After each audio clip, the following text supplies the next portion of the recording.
हनुमान गढ़ी की नंदी ग्राम की श्री अवध। अवध के सम्राट कौन है? महाराज दशरथ। इनको अपनी 10 इंद्रियों पर विजय प्राप्त है, जिनकी 10 दिशाओं में कीर्ति स्थापित है, ऐसे महाराज दशरथ। और इनको रघुकुल का मणि कहा गया है।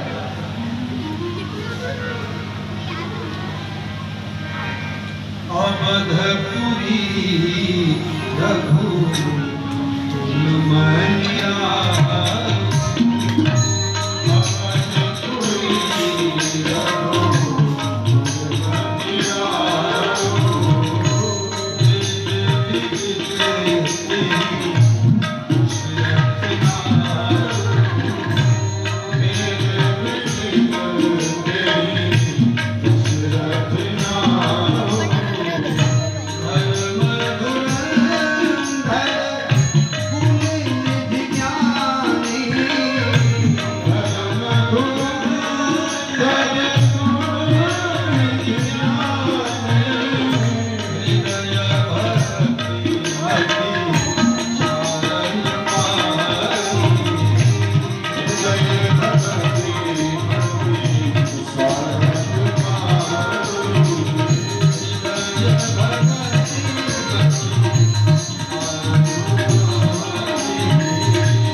अवधपुरी रघुकुल मणि। दशरथ जी को रघुकुल का मणि कहा गया क्योंकि ब्रह्म का प्राकट्य इन्हीं के समय में हुआ, इसलिए रघुकुल के मणि। अवधपुरी रघुकुल मणि राव, इनका जो नाम है वेदों में विदित है। धर्म धुरंधर, धुरंधर माने जो धर्मनिष्ठ है, जो कर्मनिष्ठ है, जो धर्म में कर्म और कर्म में धर्म। धर्म धुरंधर, गुण निधि ज्ञानी, गुण के निधान है, ज्ञानी है, हृदय भगत, हृदय में भगवान आनंदनाथ की भक्ति, बड़ा जीवन में आनंद है।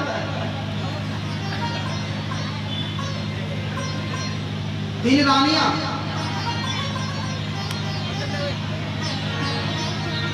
कौशल्यादि नारी प्रिय, सब आचरण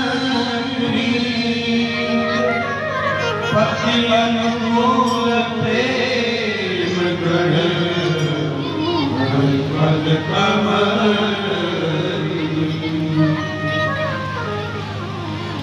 तीन रानियां बड़ी पुण्यवान है, बड़ी सत्कर्मी है। कौशल्यादि नारी प्रिय, शिव आचरण पुनीत। सबका आचरण कैसा है?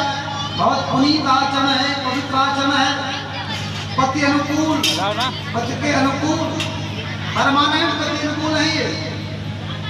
प्रेम दृढ़, पति के चरणों में दृढ़ प्रेम है, और भगवान की भक्ति इनके जीवन में हरिपद कमल विनीत।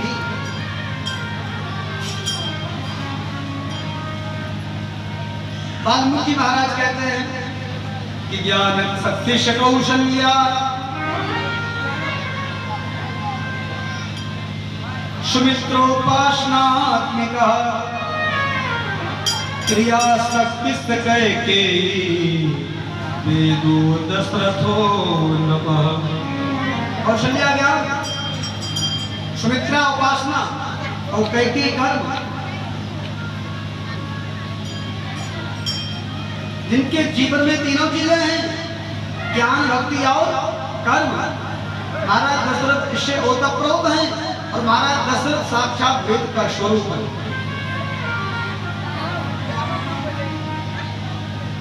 लेकिन कोई संतान अभी तक नहीं है। महाराज दशरथ की 703 रानियां हैं। कितनी है? वाल्मीकि रामायण के अनुसार। और महाराज दशरथ की आयु 60,000 वर्ष की हो चुकी है, लेकिन निश्चिंत है। अच्छा, ये निश्चिंत क्यों है? इन्हें कोई अपनी वंश वृद्धि की चिंता क्यों नहीं है? अब किसी का विवाह हो, 2-3 साल अगर कोई संतान ना हो तो दवाई शुरू हो जाती है, और ना हो 2-3 साल दुनिया भर की चकचक शुरू हो जाती है। और यहाँ तो 60 वर्ष हो गए, तो 60,000 वर्ष हो गए, एक निश्चिंत है। क्यों? इनको भगवान ने पूर्व पर दिया है, वरदान दिया है, होई हूँ अवध भुआर तब मैं हो तुम्हारा। बोले जब तुम अवध के राजा बनोगे तब मैं तुम्हारा पुत्र बन के आऊंगा। तो दशरथ जी की सोच है कि भगवान तो सत्यनारायण है, भगवान तुम्हें झूठ बोलने वाले नहीं है। जब वचन दिया है तो अवश्य आएंगे। अब कब आएंगे ये उनकी इच्छा, एकदम निश्चिंत है, कोई चिंता नहीं। लेकिन तीनों रानियों ने कहा महाराज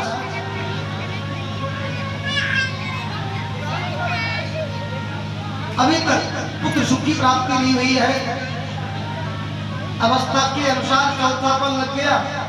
महाराज जो पितृ ऋण है उससे कैसे हम लोग पूर्ण होंगे कि आपके यहाँ श्राद्ध में स्कूल में कोई चिराग जलाने वाला नहीं होगा, रकुल का दीप शांत हो जाएगा।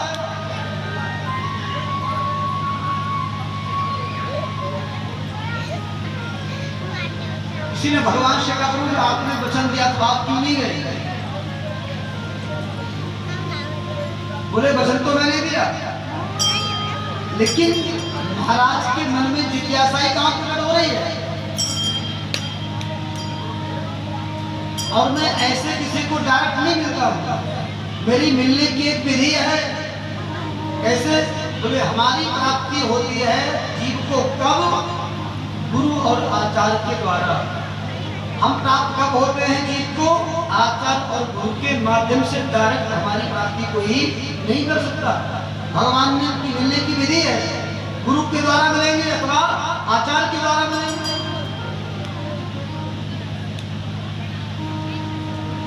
अगर मैं ऐसे मिल जाऊंगा तो फिर आचार्य की महिमा नहीं रहेगी, गुरुदेव भगवान की क्या महिमा रहेगी? जब हम ऐसे मिलना शुरू हो जाएंगे लोगों के लिए तो गुरु की भी कोई महिमा नहीं रहेगी, न कोई आचार्य की महिमा रहेगी। तीनों रानियों का महाराज अब रकुल का चिराग शांत होने जा रहा है, कुछ करो। लेकिन दशरथ जी निश्चित हैं। तीनों रानियों ने जो निवेदन किया अभी तक पुत्र सुख की प्राप्ति नहीं हुई महाराज। तो एक बार पति मन माही, एक बार पति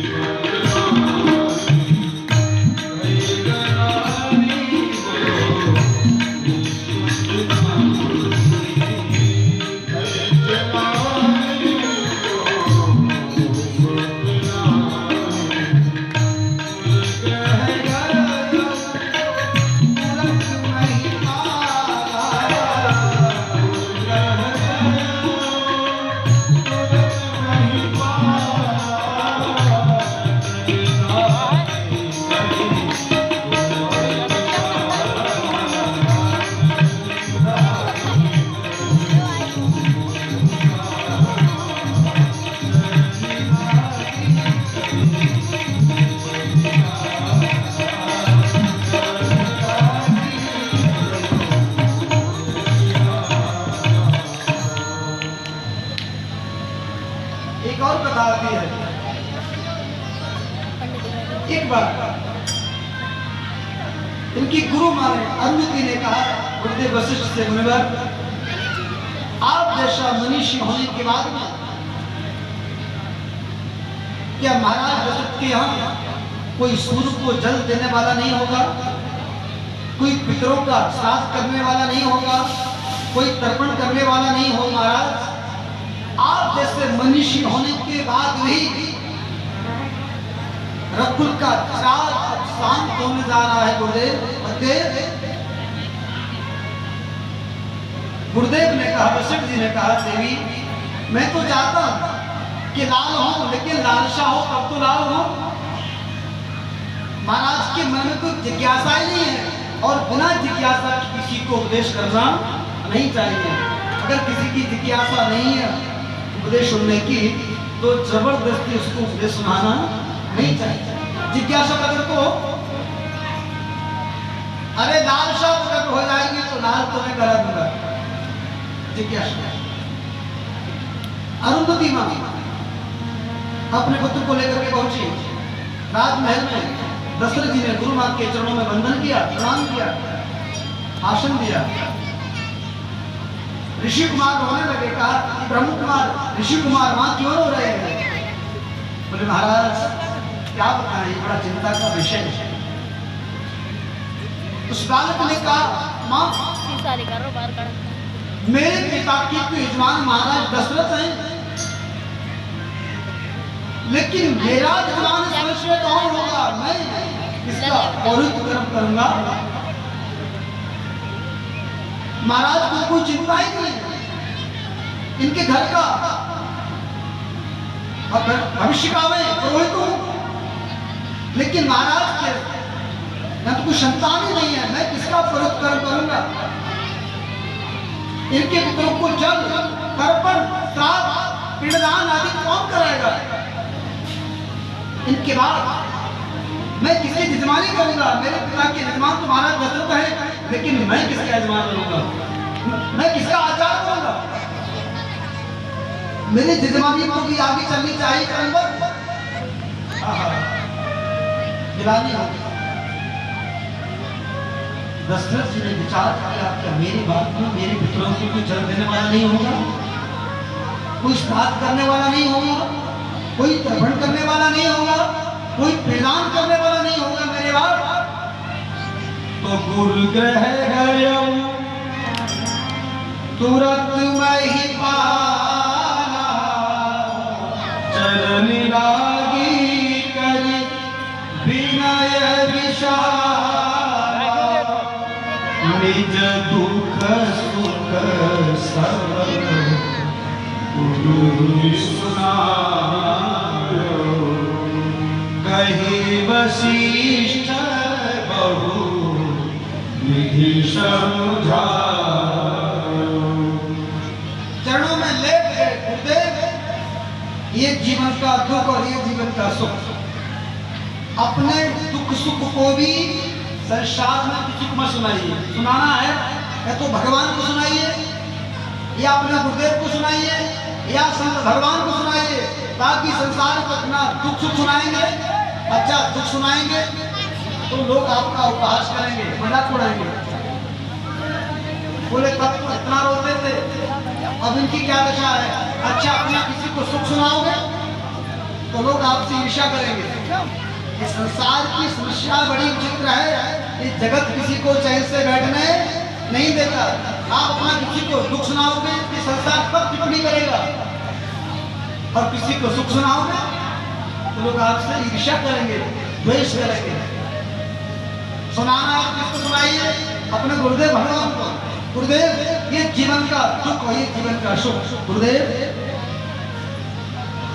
चिंता का विषय है। तीनों रानियों ने रो रो करके निवेदन किया है सुख सुख की प्राप्ति होनी चाहिए, और रघुवंश का चिराग गुरुदेव शांत होने जा रहा है। गुरुदेव की बात का